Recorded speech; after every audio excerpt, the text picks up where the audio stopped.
Good morning, afternoon, or whatever it is when you're watching this. We're talking today about the creation of our republic. What we're going to discuss is the creation of the Constitution today. And we're going to start with the original government of the United States, which was the Articles of Confederation, and talk about what it did and why it failed and how they replaced it.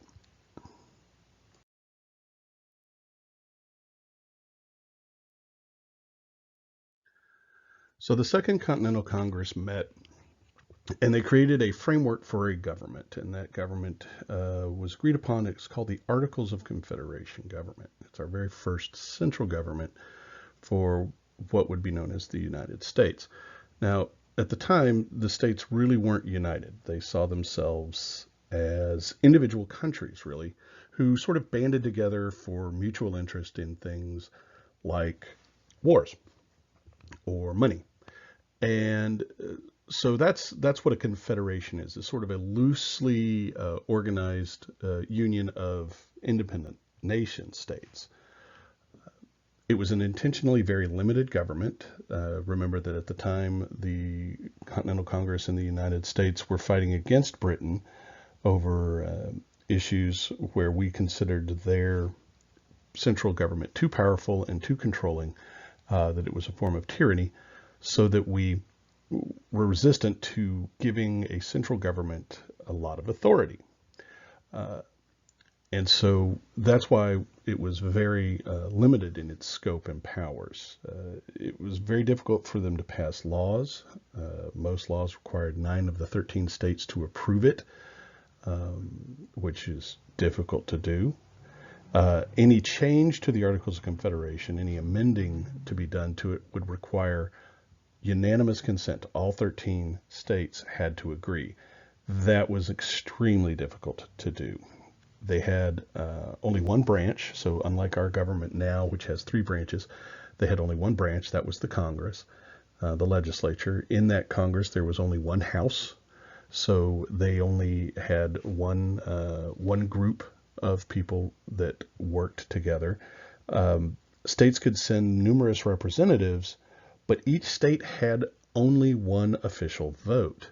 So a small state like Rhode Island had just as much authority under this system and as much influence as a larger state like New York or Massachusetts or Pennsylvania or Virginia, which all had much larger populations than little old Rhode Island or Delaware, for example. There was no executive branch, so no president of the United States at the time, and they had no federal court system. So there were no courts to really work as adjudication for the federal laws. All of that was done at the state level. So what powers did the Congress have? Did the Articles of Confederation government have? Well, under the Articles, Congress had the ability to declare war and make peace by making a treaty with foreign nations. They could use that power to make alliances like we did with France during the Revolutionary War. They could print money and borrow it as a group in order to pay for things like wars. Navies and armies are quite expensive, and they did create a continental navy and a continental army. Neither of which were terribly large, as we've discussed previously. They had the power to adjudicate interstate disputes. So if Georgia had a problem with something going on in North Carolina, or if there was a border dispute between 2 states, then the national government, the Articles government, could adjudicate that, make the decision. Okay, and they had the ability to requisition money from the states. That means ask. This is a huge weakness. Congress cannot directly tax the people or the states. So when they needed money, they had to go with hat in hand and basically beg for it, and the states could say no, and often did.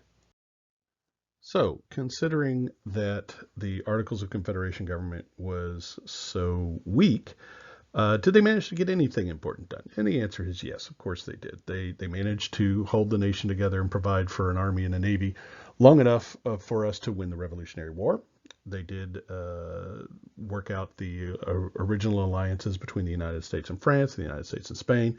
They worked out the peace treaty, the Treaty of Paris of 1783, which ended the Revolutionary War. So they did all of those things. The long term, probably the most important thing that they did was a set of 3 laws: the Ordinance of 1784, the Land Ordinance of 1785, and the Northwest Ordinance of 1787. And altogether, these are going to provide for a way to add new states to the Union. And that's going to be important as the country grows. You see, being a state has certain privileges that being a territory or a protectorate or some other possession of the United States does not give to people. So it's an important process that they be able to become states in new areas. There's large quantities of land that we've just received as part of the peace treaty between us and Britain, stretching from the Appalachian Mountains, the Ohio River Valley, all the way over to the Mississippi River. And most of that is unclaimed territory. One of the ways that Congress is going to be able to raise money is to sell that land off. And that, for example, is what the Land Ordinance of 1785 did, was it provided for the surveying and sale of plots of land in those, what they called it those days, Western lands. The Northwest Ordinance of 1787 actually organizes chunks of that land into territories, which will then eventually become 5 different states. The Northwest Ordinance of 1787 also specifically prohibited slavery, the owning of slaves in that region. So the Old Northwest was, by law, not going to be open to slavery. And most importantly, the Northwest Ordinance of 1787 defined the requirements to become a state. And while those have changed over the years, the basic system still exists. They have to have a state constitution that is drawn up by a locally elected state convention. That constitution has to be approved by the national government. There has to be a certain number of people living there before they can do it. A lot of different things. However, the national government as a whole was just very weak. They couldn't really control the states. The states pretty much did as they wanted, particularly within their own borders. And that's going to be highlighted by a problem that takes place in Massachusetts, which is known as Shays' Rebellion. What happened is that Massachusetts had borrowed as a state a lot of money in order to fund their militia and fight the war and just run their government during the war. And so they raised taxes to pay off their war debt. And now most of the people in Massachusetts by this point live in the coastal areas. A lot of them are sailors, merchants who don't own a whole lot of land but have a lot of money sitting in the bank, things like that. And so what they did was that population raised property taxes, and that's going to hit hardest the farmers, because those are guys that have most of the land. Taxes were raised so high that a lot of farmers could not pay them. They couldn't pay both their taxes and their own debts if they had a mortgage on the farm or something. So they started to lose their farms, either seized for debt or seized for not paying the mortgage. And so to prevent that, angry mobs of farmers in the western part of Massachusetts, further away from the coasts, gathered together, took up their arms, and marched to the county courthouses and forced them to close, destroyed records, things like this. This grows into a full-scale revolt under the leadership of a man by the name of Captain Daniel Shays, who had fought in the American Revolution just a few years before. And for a lot of people, it reminded them of the struggle against the Stamp Act. What happens is that Massachusetts is going to raise a military force, subdue the rebels over the winter of 1786 and 1787. The rebels lose, but it does highlight the need for a stronger central government. You see, if we'd had a stronger central government to have controlled Massachusetts, put the reins on Massachusetts so that they couldn't do this, it wouldn't have caused so many problems. And Massachusetts wouldn't have called on the U.S. government for help, military and financial aid, to help put down this rebellion, which was necessary. So if you're going to sum up the problem of the Articles of Confederation government, it is that it was too weak. That's the word you want to think of when you think of the Articles of Confederation, is weak. It was intentionally that way, but it was too much that way. It was so weak that it was almost completely ineffective. And so delegates gathered together to try to fix them. And they call a convention in Philadelphia in 1787 to do that.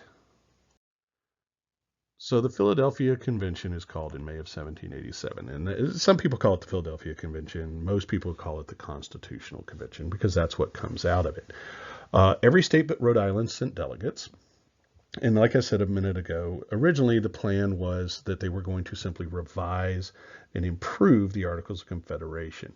Rhode Island didn't send delegates because they were quite happy with the Articles of Confederation government. Under that system, they had, as I mentioned earlier, just as much power as bigger, more populous states, and they liked being relatively powerful like that. There were a lot of people there who were famous names from the American Revolution, a lot of people who were not there who were famous names in the American Revolution, people like Sam Adams and John Adams, Thomas Jefferson, Patrick Henry. None of these people were there. Thomas Jefferson and John Adams were both off being ambassadors. John Adams in Britain, Thomas Jefferson in France. Sam Adams and Patrick Henry didn't approve of the concept. Neither one of them wanted to see a stronger national government. Patrick Henry actually even says in a speech in Virginia, his home, that he smelled a rat coming from Philadelphia. The first thing that these guys do is when they meet is that they have to decide who's going to be the presiding officer, who's going to run the meetings of this convention. And the man that they choose to do that is George Washington. So he will preside over the convention.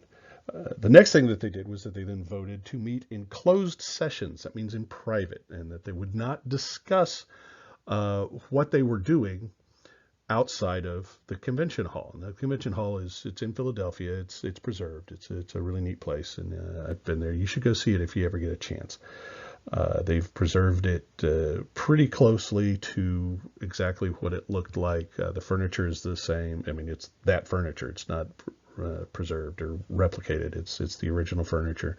They've had to do a few modifications to it. They've added electric lights and such. But anyway, so they promised that they're not going to discuss this outside of the convention. They actually even posted guards around the building to keep curious people away, so that they couldn't, what they were doing wouldn't be reported until they had come to a conclusion. And the reason they did this wasn't so much because they were trying to be sneaky, although they kind of were, because they pretty quickly decided that they were not going to revise the Articles of Confederation, but completely replace it, which is not technically what they were sent to do. The real reason that they wanted to meet in private was so that they wouldn't have outside influences on their decisions. They didn't want public pressure to be too much of a factor in what they decided to do. And when they discussed things, they kept it pretty much to themselves. And for once, a bunch of politicians that promised to keep their mouths closed actually did a good job of it. So the document that's going to come out of this is going to be based on 6 different principles.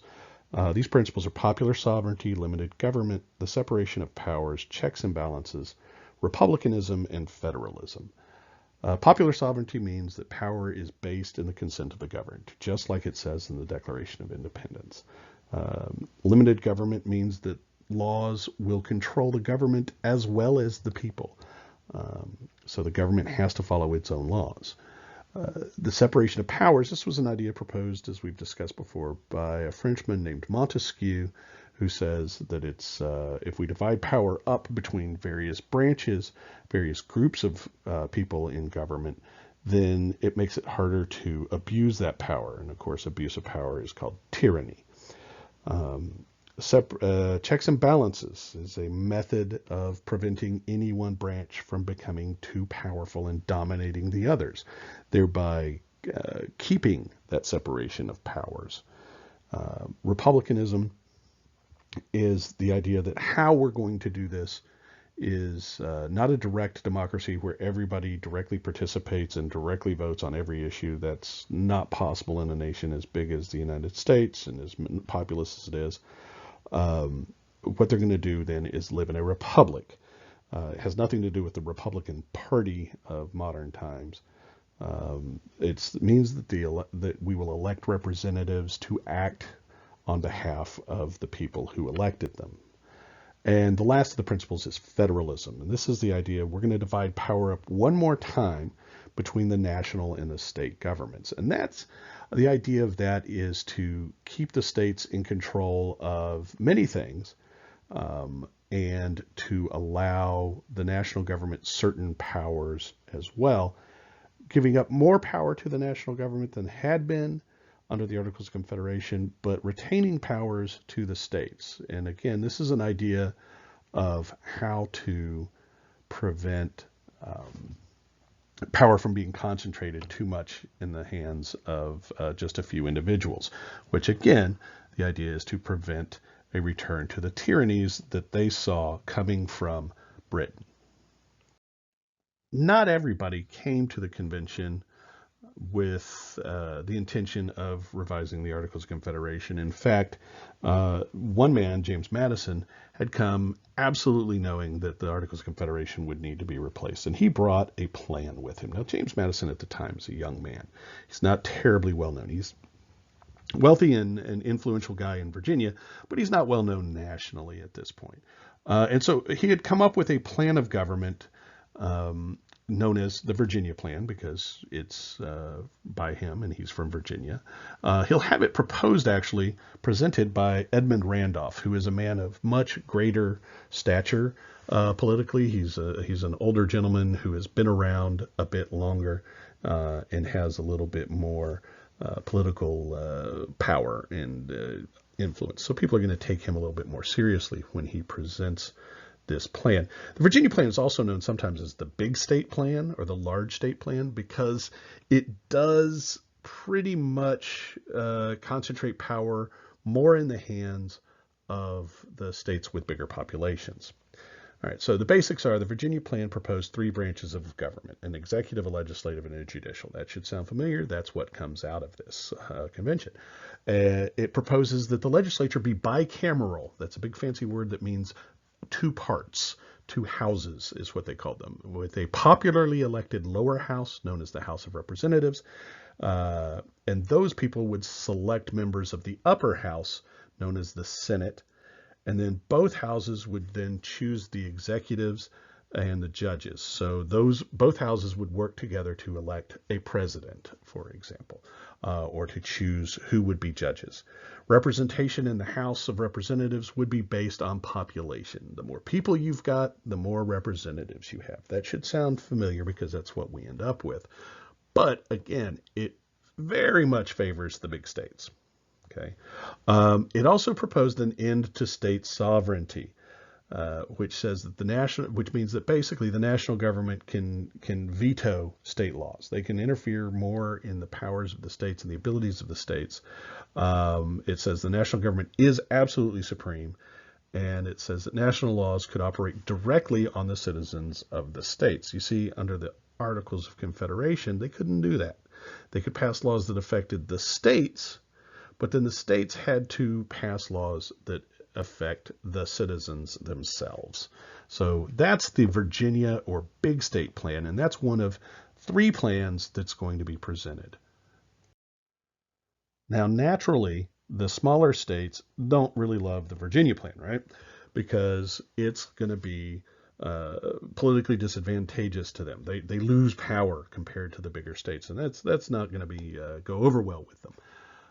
And so there's a response to that, an alternate plan known as the New Jersey Plan, because William Patterson from New Jersey suggests it. It's also sometimes called the Small State Plan, like the Virginia Plan is called the Big State Plan. It says the differences in it are that they would have a unicameral legislature, one part legislature with one vote per state. That's exactly the same as what the Articles of Confederation had. They said that the national government would have no power to control the states' laws, none of that vetoing stuff, none of that overriding what the states want to do stuff. Again, that's not a change from the Articles of Confederation. It did say, however, they were willing to grant Congress the power to tax, to raise revenues, and control commerce and make binding requisitions. That's the term there that means to tax the states, not individual citizens. So they still could not tax an individual citizen directly. And so they debate this for a month. This is one of the biggest issues here. The question of should we go with the Virginia plan or the New Jersey plan as the basis for the new government. Eventually, they decide that the Virginia plan is a good basis, but we're going to have to make changes to it. As a whole, it's not going to work. We need to work out some of the details. So the biggest issue is representation in Congress.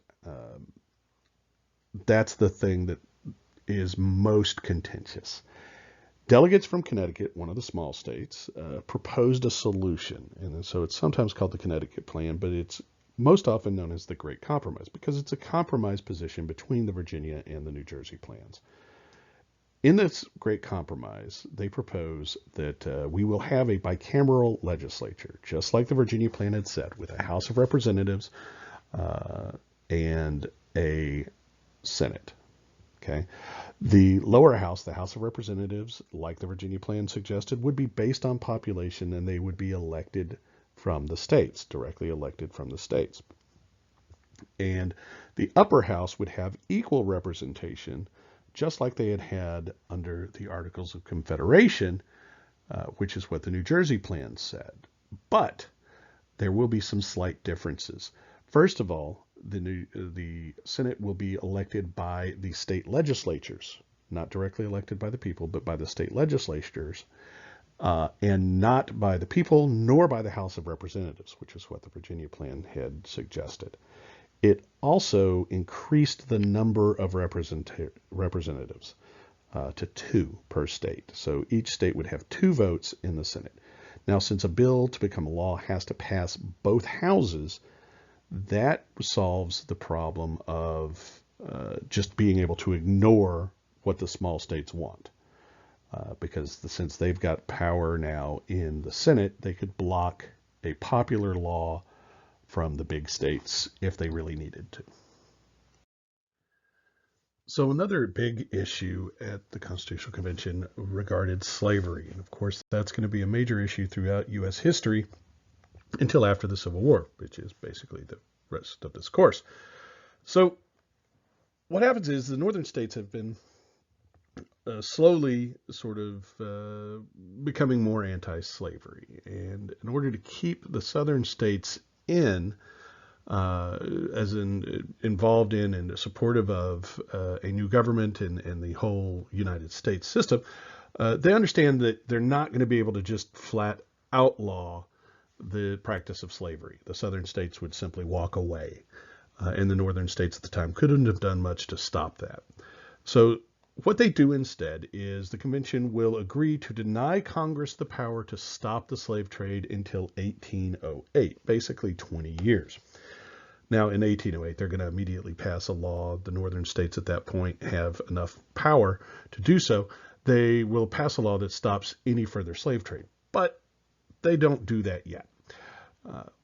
Another big issue is that because the population of a state is going to determine representation in the House of Representatives, and therefore, to a large degree, a lot of political authority, and the taxation that will be issued on the states, there's a dispute over how you should count slaves in the census.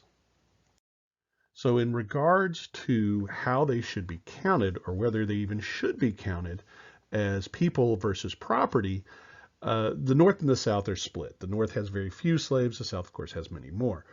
The North did not want them counted for representation, hence the big X on the chart here, but they did want them counted for taxes, because then the North wouldn't have to pay as much in the way of taxes.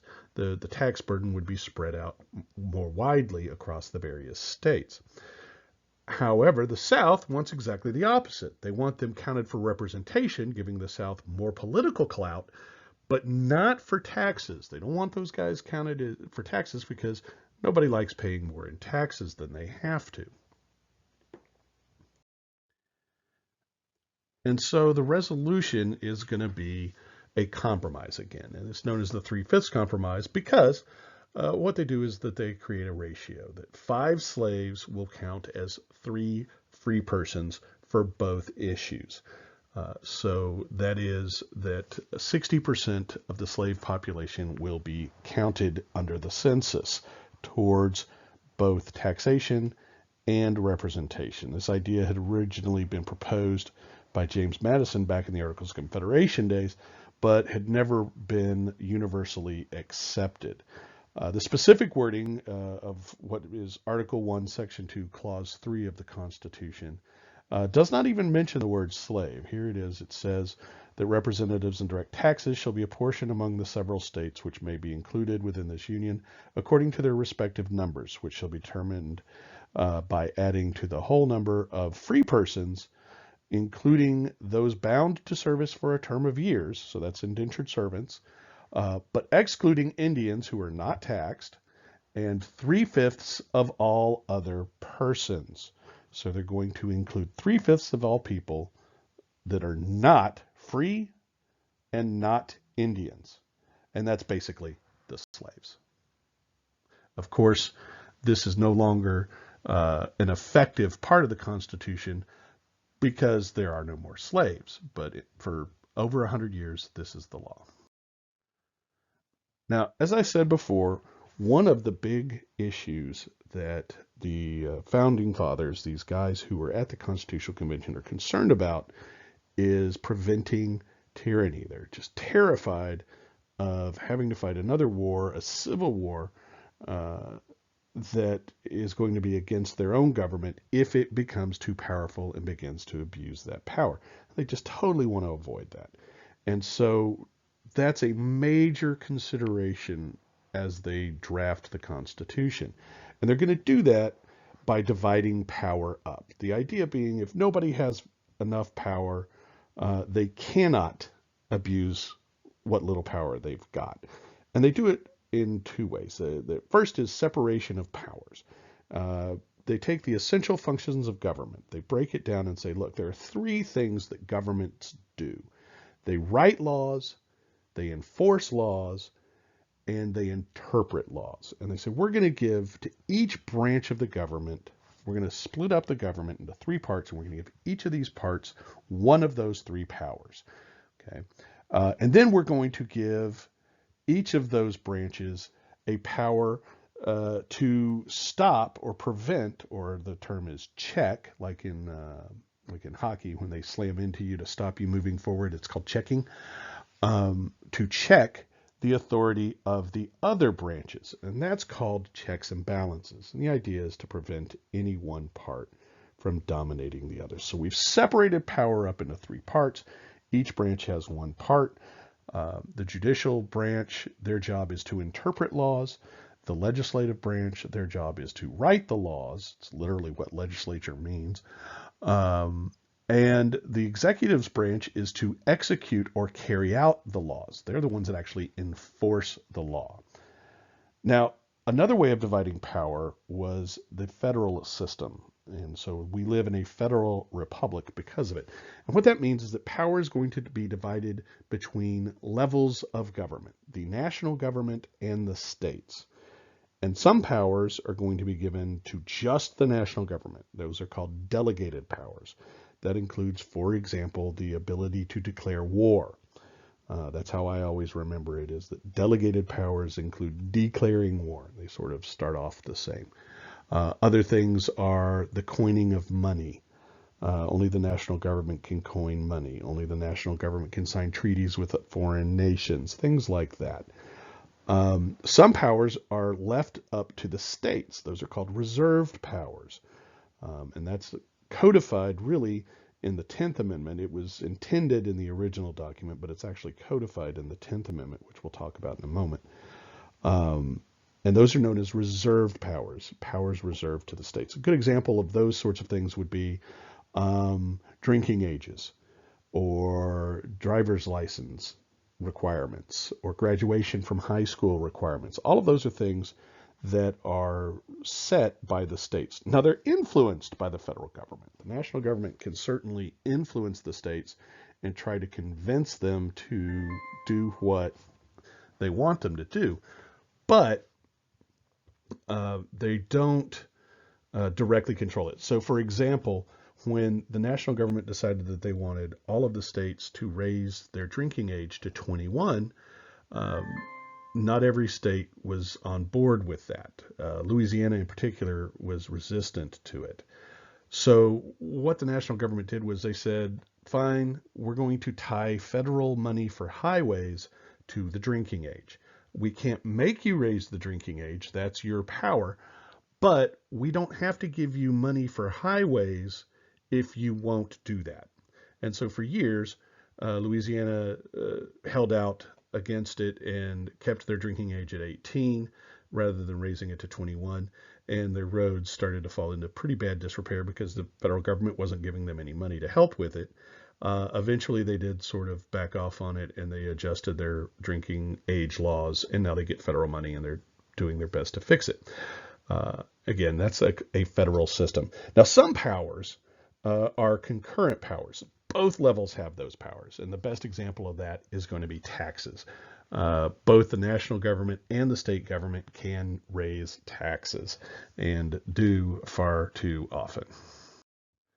Okay, so this is a chart that I usually draw on the board, but obviously can't do that for you, so I just added it here.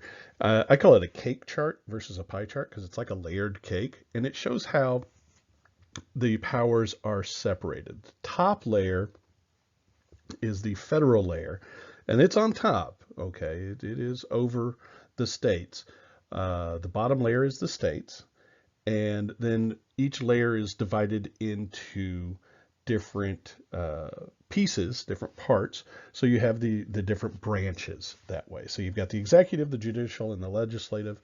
Officially, those are all equal. So I tried to draw them out at equal size there at the federal level. And then the states, they have executive, legislative, and judicial branches as well. All the states have all three. Not all of the states have a bicameral legislature. Some of them do have a unicameral legislature, but that's not terribly important. But this just sort of illustrates how the powers are all separated. Rather than having the whole big thing in one, it's broken up into lots of smaller pieces.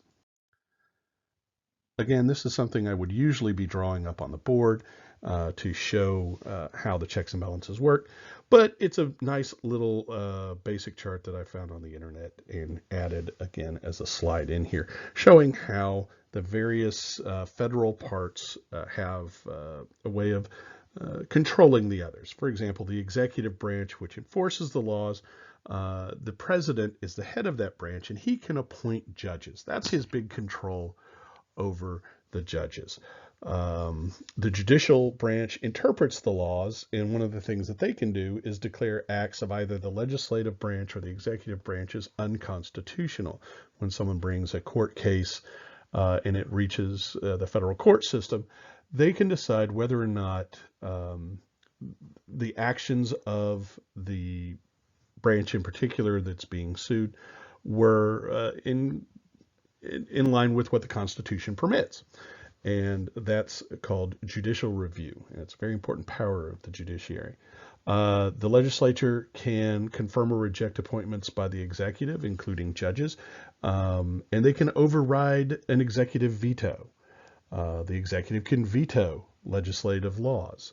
And so it's a complex system, and there's more parts to it than this, but this gives you a good basic outline of it. Now, the last part of the Constitution was an anticipation of future needs. Now, the guys that met here in Philadelphia, these are some smart men. They're very bright men. And they realized that they can't anticipate every future need of the nation. And so they built in a way to adjust the Constitution if needed. And they had seen how difficult it was to make adjustments to the Articles of Confederation when a unanimous vote of the Congress was required, which was almost impossible to get. I mean, you can't get 13 people to agree on what kind of pizza to have, much less something really important. Pineapple is heresy, after all. But so they wanted a way that they could amend the Constitution, and it needed to be easier than the old way. But they didn't want it to be too easy, because they didn't want something that was momentarily a fad or in fashion or popular to sort of sweep the nation, and then we change the Constitution, which affects every other law in the country, because the Constitution is supreme and it controls every single law in the country. They didn't want that to be changed easily or on a whim. And so the system that they set up has two steps. And there are two methods of doing each step. The first step is to officially propose an amendment. An amendment is proposed in Congress and approved by a 2/3 vote in each house. Once that happens, the proposed amendment is officially proposed. Okay, or 2/3 of a national convention can be called at the request of 2/3 of the state legislatures, but that's never been done. So it's always been done through Congress, is the proposal part. The ratification part is the next step. This is where they officially approve it. That's what ratify means, is to officially approve something, to give it the stamp of approval. Ratification requires that 3/4 of the state legislatures approve of it. So once it's proposed by Congress and voted by 2/3, then it goes to the state legislatures. They send that out to the state legislatures, and each state will discuss it and vote on whether or not they want to accept that, they want to ratify that amendment. And once 3/4 of the states at the time do that, it becomes officially part of the Constitution. The Constitution has been amended at that point. The other way to do ratification is that the individual states can call specific state level ratifying conventions separate from the legislature. That's only been done once. That was for the 21st Amendment. And that obviously was ratified by 3/4 of the states. But that's how they chose to do it for the 21st Amendment. But other than that, it's always been the 3/4 of the state legislatures. So proposal is 2/3, ratification is 3/4. You need to know those ratios. This is a famous painting of the Constitutional Convention when they're going up and signing the final document. And of course, you can see the room itself, and it looks pretty much the same now. You've got George Washington up there at the front, standing at the table on the dais. You've got Benjamin Franklin there. Roger Sherman's in there. You've got James Madison is there, Edmund Randolph, and many of the other big political guys of the day. Of course, I mentioned some that weren't there. John Adams, Sam Adams, Patrick Henry, Thomas Jefferson weren't there, but you can see the faces of all of them. And obviously, with them all looking sort of at the painter, that's not what they looked like. He actually copied the faces from other documents. It was painted in 1940, so well after all of these men had died. So some of the faces look a little odd. It's because he's basically using copied portraits that he's doing just a smaller version of. So after a few months, by September of 1787, they arrived in May.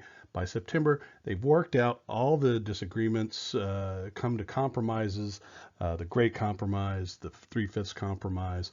many others, but those are the two, majorly important ones.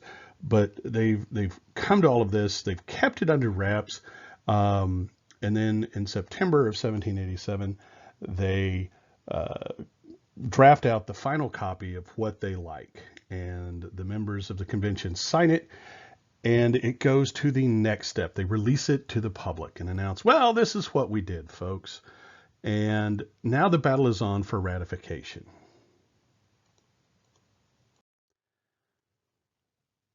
All but 3 of the delegates signed it. Those 3 disagreed with parts of the final document, and so they didn't want to sign it. But the majority of the people there signed it. In violation of the Articles of Confederation, the delegates to the convention stated that ratification would only require 3/4 of the states to ratify the new Constitution. Now, there's 13 states at the time, and that means 9 states. 3/4 of 13 is actually 8, and a percentage of some sort, but 8 1/4 or something to that effect. Anyway, doesn't matter. You can't have a partial, so it's got to be 9. And so the debate changes to ratification rather than what should be in it, whether or not we should adopt it. And the supporters of ratification call themselves Federalists, those in favor of a federal government. They include people like James Madison, George Washington, Benjamin Franklin. They're all in favor of it. The opponents become known as Anti-Federalists, and they opposed it for a lot of different reasons. But they included men like Patrick Henry, John Hancock, who, remember, had signed the Declaration of Independence first, and Samuel Adams, who is not a fan of this document. So what kind of problems did the Anti-Federalists have with it? Again, remember, most of the leading men of the time very concerned about too much power in the hands of the central government. And they're fearing that a more powerful central government would do one or all of many things, that they would strip the state governments of their power. The Constitution, as originally written, doesn't set up reserved powers. They were worried that the government could deny people their rights. They're worried that some of them were worried that only the wealthy would be really represented.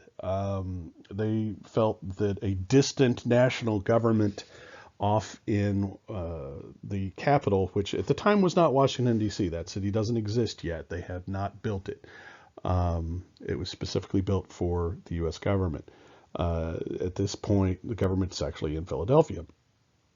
But they thought that a distant national government would lose touch with local needs, and that's partly why they felt that a strong state government was a good thing. The states being much more local, they would be more responsive to the needs of the people locally. Basically, they're afraid of a recreation of the British style of rule. This presidential thing, that sounds an awful lot like a king's role. And there was, at the time, of course, no statutory limit on how long you could be president. People had argued that we should create president for life.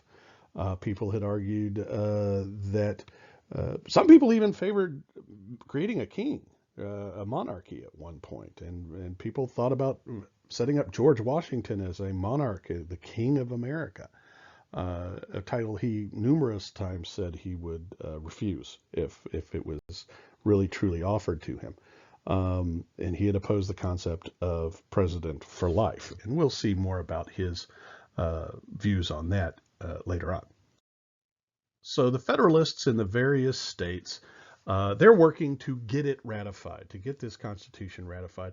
And so to help do that, they respond directly to anti-Federalist fears. One of the things that they did was they promised to add a Bill of Rights, which would expressly protect the rights of all citizens in the states. The Anti-Federalists were worried that the people would be denied their rights, things like freedom of speech, freedom of the press, freedom of religion, the right to bear arms, limiting search and seizure, and all of those sorts of things that are going to be handled under the Bill of Rights. But the Federalists originally simply said, well, that's implied. in what we've said, and the Anti-Federalists countered with, yeah, we don't trust implied. Write that down. Put it in writing, pal. And the Federalists, they weren't opposed to those ideas. So they said, sure, we'll write them down. We will amend the Constitution and add these things. And so they proposed and promised to add, and did add, a Bill of Rights which expressly protect the rights of citizens and the states. Okay. They point out that power is divided so widely that there's no way of recreating that British tyranny. It's just not possible. And three men, John Jay, James Madison, and Alexander Hamilton, all of whom will be very influential in the early days of the Federal Republic, write a series of 85 essays, which are published in the newspapers that supported federalism. And these are collectively entitled the Federalist Papers. Now, they signed them anonymously. They weren't signed by their names.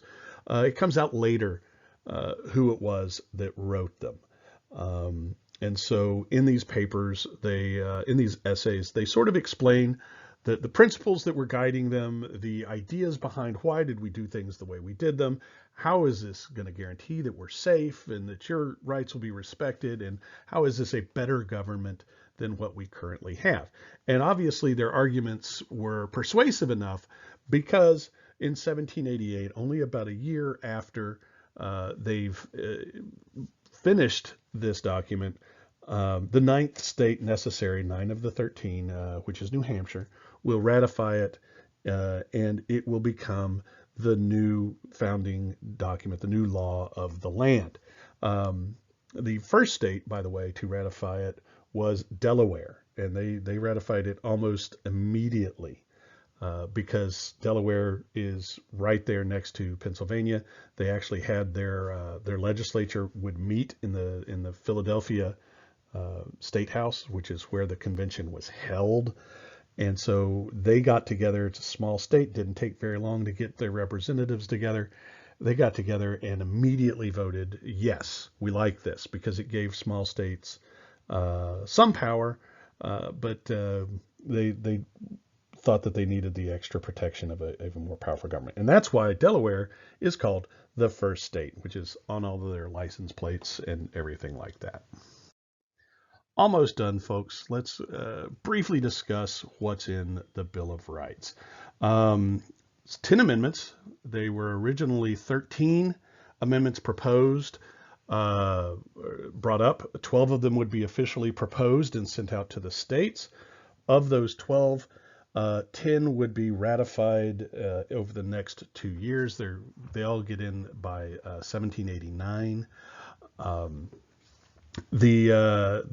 the other 2 that were proposed, one has since been ratified. It's the 27th Amendment. It was ratified back in the 90s, and it's the only one that has been ratified in my lifetime. So it's the 27th Amendment. It basically says that Congress can't get a pay raise until after they've all been reelected, because they can't just vote themselves a pay raise, is the idea. Anyway, so back to the Bill of Rights. The First Amendment spells out what are commonly called the 5 freedoms. That's religion, speech, assembly, press, and petition.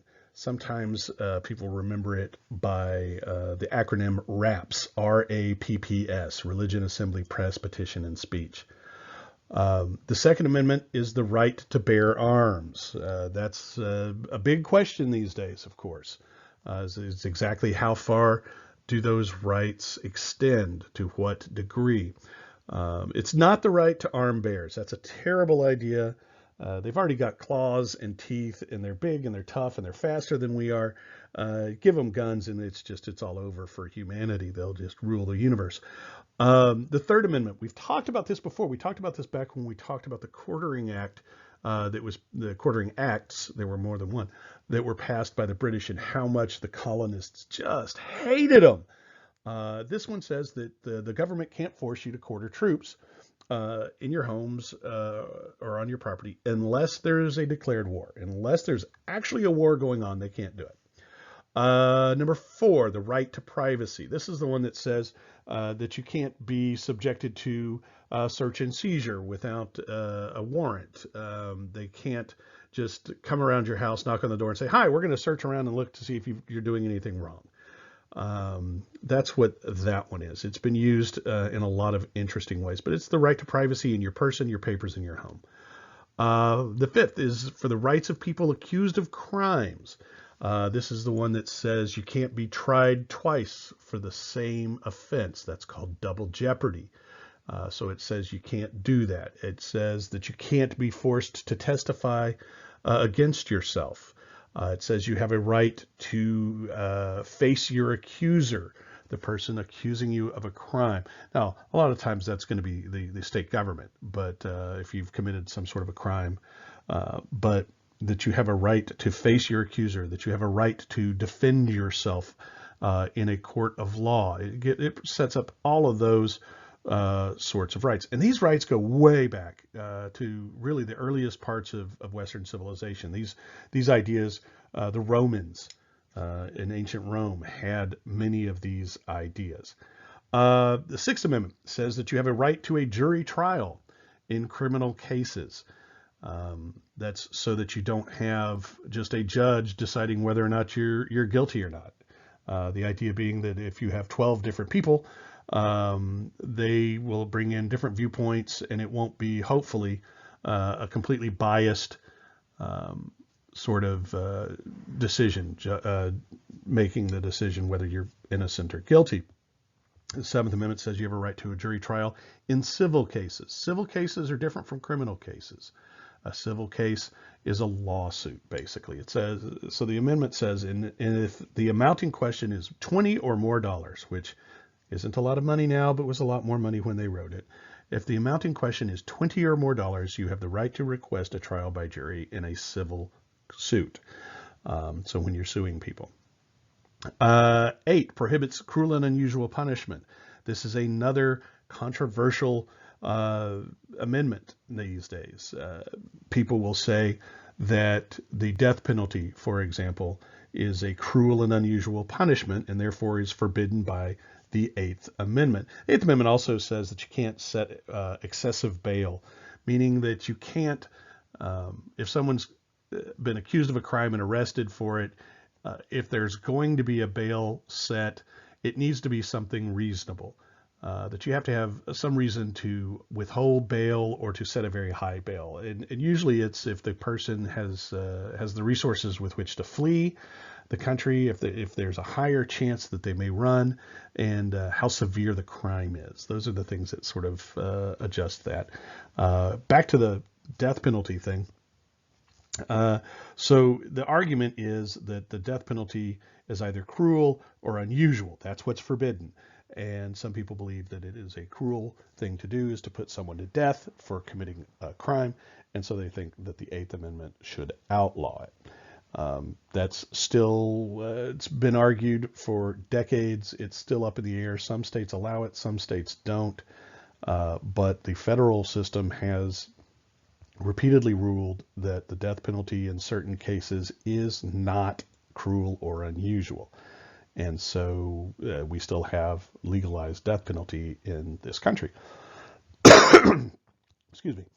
The 9th Amendment is kind of complicated the way it's written. It says essentially that just because we have not listed a right here does not mean that you do not have that right. In other words, you have rights that are not listed here. We simply can't list everything. So that's what the 9th Amendment does. It says just because we didn't enumerate or list a right, you probably still have that right. And that's used in a lot of ways. That amendment is used in a lot of ways to secure people's rights. The 10th Amendment, this is the one that reserves powers to the states. It says basically any power not denied the states or specifically sequestered or kept for the federal government, it's the right of the states to decide. So this is where we get the reserved powers from, is that the states have the power so long as they're not specifically denied or the power is not specifically assigned to the federal government. And that's the Bill of Rights. Now, I told you earlier it's difficult to change the Constitution, to amend the Constitution, but not impossible. It's only been changed 27 times. 10 of those times were right up in front. So since then, it's been about not quite, let's see, 170-ish years. Let's see, almost 1790. So 230 years. Gosh, my math was way off. It's been 230 years. In that 230 years, we've changed it 17 more times. That's not much.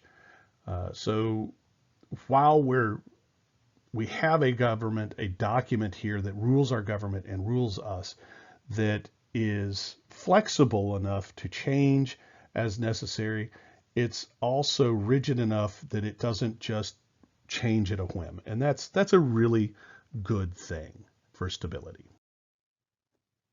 Wow, that last slide went really long. Sorry about that. But here we are at the end. Everybody go, yay! You need to read the Constitution. You need to read the Bill of Rights. You need to know your rights. You need to know how to amend the Constitution. Those are all very important things to know. You need to know why the Articles of Confederation didn't work. The weakness of them is the answer for that. I want you to go ahead and read Chapter 7 and be ready to listen about that and hear some thoughts about that on Wednesday. And I would recommend that you watch the Crash Course on U.S. History, episode number 8 and 9 on YouTube.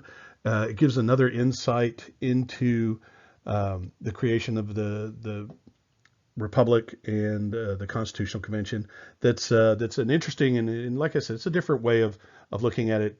That's kind of fun. So I hope you have made it through all this and enjoyed it. And we will talk to you soon. Thanks. Goodbye.